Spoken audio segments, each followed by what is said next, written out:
நம்ம எக்ஸாம் துணைவன் சேனலை நீங்கள் இன்னும் சப்ஸ்கிரைப் பண்ணல அப்படின்னா உங்கள் ஸ்க்ரீனில் தெரிகிற ரெட் கலர் சப்ஸ்கிரைப் பட்டனை கிளிக் பண்ணி சப்ஸ்கிரைப் பண்ணிக்கிட்டு பக்கத்தில் இருக்கிற பெல் ஐக்கானையும் கிளிக் பண்ணிங்கன்னா எக்ஸாம் பற்றின டிப்ஸ் அண்ட் ட்ரிக்ஸை நீங்கள் மிஸ் பண்ணாமல் பார்க்கலாம். போட்டித் தேர்வுக்காக படித்து கொண்டிருக்கும் அனைவருக்கும் எக்ஸாம் துணைவன் சார்பாக வணக்கம். இந்த வீடியோவில் பார்த்தீங்க அப்படின்னா வரப்போகிற railway exam RRB, JE, NTPC, அப்புறம் பார்த்தீங்க அப்படின்னா குரூப் டி. ஸோ இந்த எக்ஸாமில் கேட்கக்கூடிய சயின்ஸ் கொஸ்டின் பார்க்க போகிறோம். வீடியோவை ஸ்கிப் பண்ணாமல் பாருங்கள். இந்த கொஸ்டினோட ஸ்டடி மெட்டீரியல் டவுன்லோடிங் டிஸ்கிரிப்ஷனில் கொடுத்துருக்கேன். லிங்கை கிளிக் பண்ணி டவுன்லோட் பண்ணிக்கோங்க. உங்களுக்கு ரொம்ப ரொம்ப யூஸ்ஃபுல்லாக இருக்கும். இது வரைக்கும் நம்ம வாட்ஸ்அப் குரூப்பில் ஜாயின் பண்ணாதவங்க வாட்ஸ்அப் குரூப்லையும் ஜாயின் பண்ணிக்கோங்க. உங்களோட கேள்விகள் மற்றும் சந்தேகங்களை வாட்ஸ்அப் குரூப்லையும் கேட்கலாம். எனக்கு பர்சனலாகவும் மெசேஜ் பண்ணிக்கோங்க. ரிப்ளை பண்ணுறதுக்கு ரெடியாக இருக்கேன். மேக்ஸிமம் நான் ரிப்ளை பண்ணிடுறேன். எக்கச்சக்கமான மெசேஜ் வந்துருக்குது. 2 மாதத்துக்கு முன்னாடி அனுப்புனது கூட இன்னும் பார்க்கவே இல்லை. நிறைய மெசேஜ் வருது. ஸோ முடிஞ்சளவு நீங்கள் குரூப்பில் கேளுங்க. நான் ரிப்ளை பண்ணனாலும் தெரிஞ்சவங்க கண்டிப்பாக ரிப்ளை பண்ணுவாங்க. ஸோ வாங்க இன்றைக்கி நம்ம வீடியோக்குள்ளே போகலாம். ஃபஸ்ட்டு கொஸ்டின், ஆண்களுக்கு செய்யப்படும் நிரந்தர பிறப்பு கட்டுப்பாட்டு அறுவை சிகிச்சை முறை. இதுக்கு ஆன்சர் பார்த்தீங்க அப்படின்னா வாசக்டமி. வாசக்டமி ஆண்களுக்கு செய்யப்படும் நிரந்தர பிறப்பு கட்டுப்பாட்டு அறுவை சிகிச்சை முறை வாசக்டமி. 2வது கொஸ்டின், தற்காலத்திய தேன்கூட்டில் அமைக்கப்பட்டிருப்பது. இதுக்கு ஆன்சர் பார்த்தீங்க அப்படின்னா 5 அறைகள். தற்காலத்திய தேன்கூட்டில் அமைக்கப்பட்டிருப்பது 5 அறைகள். 3வது கொஸ்டின், எலும்புகளில் காணப்படும் குழாய்களின் பெயர். எலும்புகளில் காணப்படும் குழாய்களின் பெயர். இதுக்கு ஆன்சர் பார்த்தீங்க அப்படின்னா ஹவார்சியன் குழாய். ஹவார்சியன் குழாய். எலும்புகளில் காணப்படும் குழாய்களின் பெயர் ஹவார்சியன் குழாய். 4வது கொஸ்டின், ஆக்சிஜன் மிக ரத்தம் இருக்கும் பகுதி. ஆக்சிஜன் மிக ரத்தம் இருக்கும் பகுதி. இதுக்கு ஆன்சர் பார்த்தீங்க அப்படின்னா இடது வென்ட்ரிக்கிள். இடது வென்ட்ரிக்கிள்.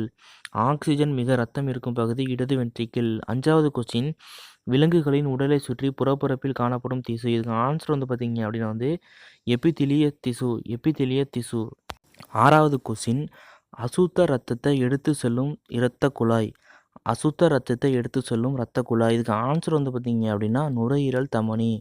அசுத்த இரத்தத்தை எடுத்து செல்லும் இரத்த குழாய் நுரையீரல் தமனி. ஸோ நம்மளோட உடம்புல பார்த்தீங்க அப்படின்னா நல்ல ரத்தமும் இருக்குது, கெட்ட ரத்தமும் இருக்குது. இதில் கெட்ட ரத்தத்தை எடுத்து செல்கிற குழாயோட பேர் பார்த்தீங்க அப்படின்னா நுரையீரல் தமனி. நம்ம உடம்புல கெட்ட ரத்தம் இருந்தது அப்படின்னா அதை நுரையீரல் தமனி தான் எடுத்து செல்லுது. ஸோ நம்ம வச்சுக்கோங்க. 7வது கொஸ்டின், நம் உடலில் காணப்படும் தசைகள் நம் உடலின் எடையில் பங்கு வகிக்கும் சதவீதம். இதுக்கு ஆன்சர் பார்த்தீங்க அப்படின்னா 30%. நம் உடலில் காணப்படும் தசைகள் நம் உடலின் எடையில் பங்கு வகிக்கும் சதவீதம் 30%. 8வது கொஸ்டின், நரம்பு திசுவின் அடிப்படை அலகு. நரம்பு திசுவின் அடிப்படை அலகு. இதுக்கு ஆன்சர் பார்த்தீங்க அப்படின்னா நியூரான். நியூரான். நரம்பு திசுவின் அடிப்படை அலகு நியூரான். 9வது கொஸ்டின், சுவாச கட்டுப்பாட்டு மையமாக செயல்படுவது. சுவாச கட்டுப்பாட்டு மையமாக செயல்படுவது. இதுக்கு ஆன்சர் பார்த்தீங்க அப்படின்னா முகுளம். முகுளம். சுவாச கட்டுப்பாட்டு மையமாக செயல்படுவது முகுளம்.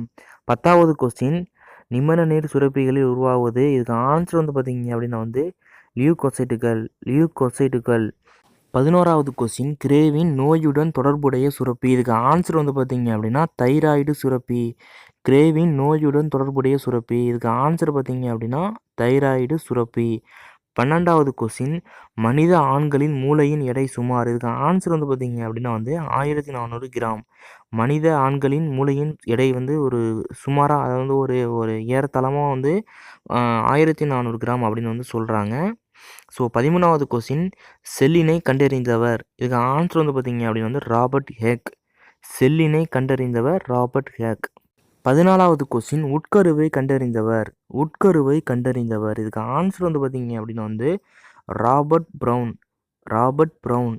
உட்கருவை கண்டறிந்தவர் ராபர்ட் ப்ரவுன். 15வது கொஸ்டின், பாக்டீரியாவை கண்டறிந்தவர். இதுக்கு ஆன்சர் பார்த்தீங்க அப்படின்னா Anton Leeuwenhoek. Anton Leeuwenhoek. So கொஞ்சம் ஞாபகம் வச்சுக்கிறது கொஞ்சம் கஷ்டமாக தான் தெரியும். பாக்டீரியாவை கண்டறிந்தவர் ஆண்டன் வால்வன் ஹேக். ஸோ இந்த வீடியோவில் பார்த்தீங்க அப்படின்னா ஒரு 15 கொஸ்டின் பார்த்து முடிச்சிட்டோம். இந்த கொஸ்டின் உங்களுக்கு வேணும் அப்படின்னா டிஸ்கிரிப்ஷனில் நான் லிங்க் கொடுக்குறேன். ஸோ லிங்கை கிளிக் பண்ணி நீங்கள் டவுன்லோட் பண்ணிக்கோங்க. உங்களுக்கு ரொம்ப ரொம்ப யூஸ்ஃபுல்லாக இருக்கும். இந்த கொஸ்டினில் உங்களுக்கு ஏதாவது சந்தேகம் இருந்தது அப்படின்னா மறக்காமல் கீழே கமெண்ட்டில் சொல்லுங்கள். கண்டிப்பாக ரிப்ளை பண்ணுறேன். இந்த வீடியோ உங்களுக்கு பிடிச்சிருந்தா லைக் பண்ணிக்கோங்க. வீடியோ பற்றின கருத்தை மறக்காமல் கீழே கமெண்ட்டில் சொல்லுங்கள்.